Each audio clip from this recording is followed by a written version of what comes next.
much. If I don't see a clock, so someone just keep tab here. I'd like to stop actually 10 minutes or so before the end, so hopefully we'll talk about a half an hour or 40 minutes or so, and then if someone can just give me a sign, because I would like to take some questions. I will give you a couple caveats right off the start here. My background is constitutional law. I taught the FBI for 13 years. The issues of search and seizure, the law of interrogation, cruel and inhumane punishment, First Amendment rights, because, you know, of course, back then, a lot of people were concerned. They go back to J. Edgar Hoover times in the 60s, and people are very concerned that the law enforcement that has great powers will abuse them. And I honestly think in my 24-year career, between really the abuses that occurred in the 60s and during the Vietnam War and the new launching of the wars, that in that lull, my 24 years, actually we were doing an okay job to a large extent. Certainly some scandals and mistakes, and some endemic problems existed, but to a large extent we did pretty well. But so now, of course, that's one of the reasons that I just can't stop.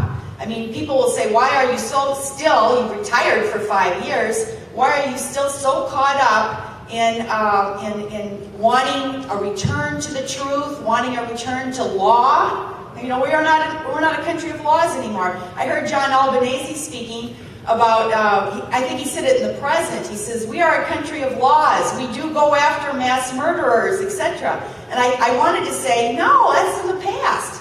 You know, we still will go after some, politically incorrect mass murderers. You know, if Ted Bundy's out there murdering people, yeah, he'll get probably caught in justice. But if it's something that the powers don't want you to know about, those kinds of extremely egregious, massacres in Afghanistan and Blackwater and this, no, there's not going to be any accountability right now. And we've actually become desensitized to accepting that. That's the worst. Cindy Sheehan yesterday was talking, and then she said, well, the worst is, I can't even remember exactly what it was in reference to, and she says, the worst is when I ask people, the Poles, the common citizens, and they shrug their shoulders that they don't care or whatever.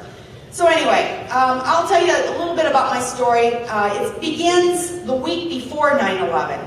And the week before 9/11, all 56 field offices, again, to show you the juxtaposition, the people like myself, the ethics teachers in the FBI, were ordered, mandated, to give a PowerPoint presentation on ethics.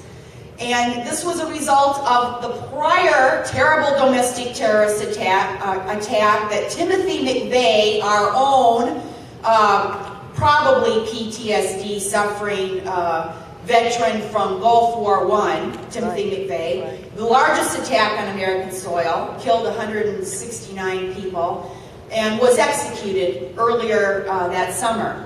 And when he was going to be executed, the FBI was found to have not given some documents to his attorneys in discovery.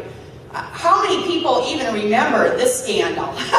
I mean, you guys are paying attention, because if I say this in a normal crowd, nobody recalls, which actually was a huge national scandal. Our FBI director was called before Congress. Now look at the difference between accountability.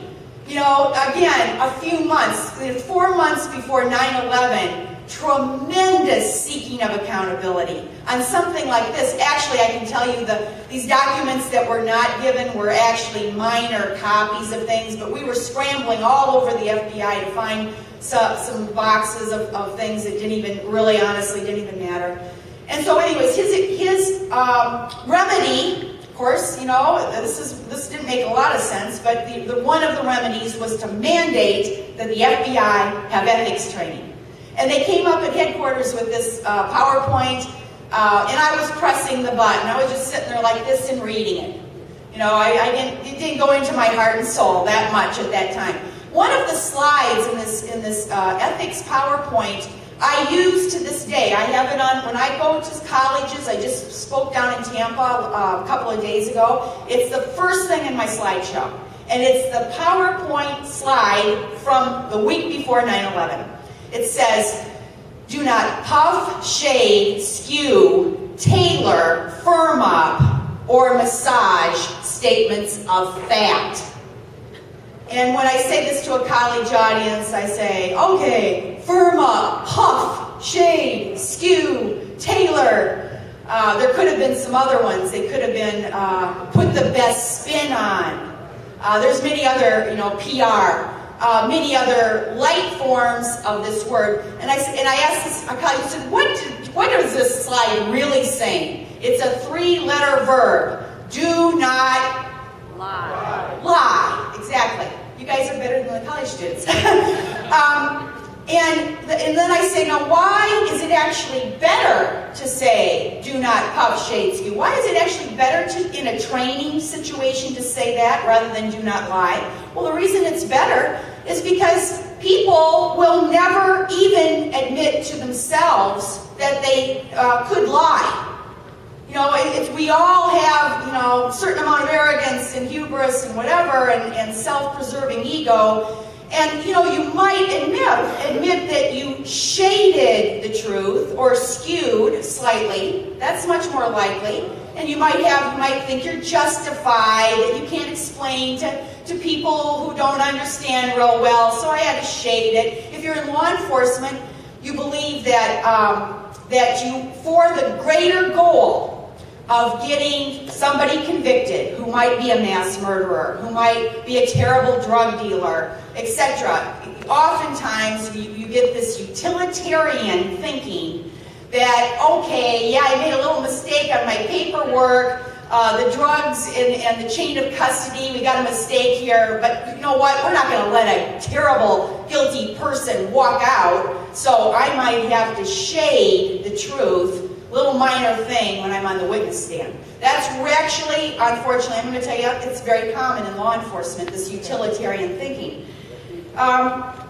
So I gave this PowerPoint, and of course, a week later, the worst happens, and of course, there's more to this story. A lot of you already know the Moussaoui story. I'll try to tell maybe 2 or 3 tidbits that aren't commonly known, but it's all out there because he is one of the only terrorist suspects that has actually been exposed to the criminal justice system.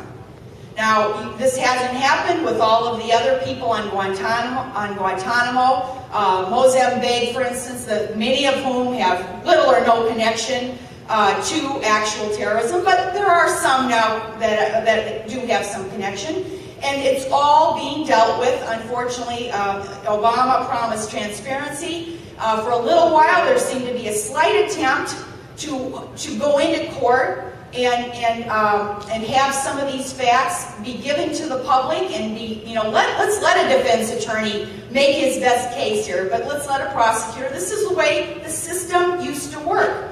And if we had had real open trials, which we could have by now if we had not had black sites, we'd be so much further ahead in understanding 9/11, but it hasn't happened. It happened to a little slight degree with Zacarias Moussaoui, who was actually very connected to the other 19 hijackers. His documents, if the search had been allowed to occur, his personal effects, and not so much his laptop. There's a mistake in the media. Again, our wonderful media, who hasn't done its job, has actually, given wrong impressions here. But in his personal effects, if you actually would have gotten the go-ahead to search, you would have found receipts, and it's like a 2-degree connection that you have to make, and it takes a little time to do this. But you find a fingerprint, and you find notations that go to Indonesia, etc. And these connect directly to Ramzi bin al-Shibh and the masterminds of the 9/11 plot. So when people say, which happened after 9/11, the first big walleye, I mean, again, this kind of